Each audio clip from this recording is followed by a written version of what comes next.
Welcome. In front of me is an iPhone 15 Pro, and today I'll show you how you can capture a screenshot on this device.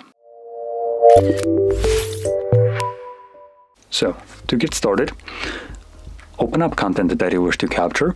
I'll be using home screen as an example for this, so it's already open and visible on my device. Just make sure that whatever you want to capture is visible right now to you. From there, press power button and volume up at the same time, like this. And it will give you a sound along with a pop-up at the bottom, and after a moment it will disappear. Once it does so, you can find that screenshot in your Photos application, right over here. And it will be visible under Library. Okay, disregard these photos.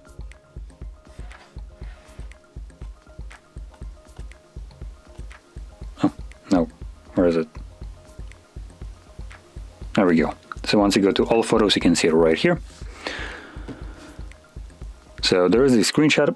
Now, that being said, there is also an easier way to find it later on. So if you want to come back to your screenshot, you can navigate to Albums, scroll down, and in here we are looking for screenshots.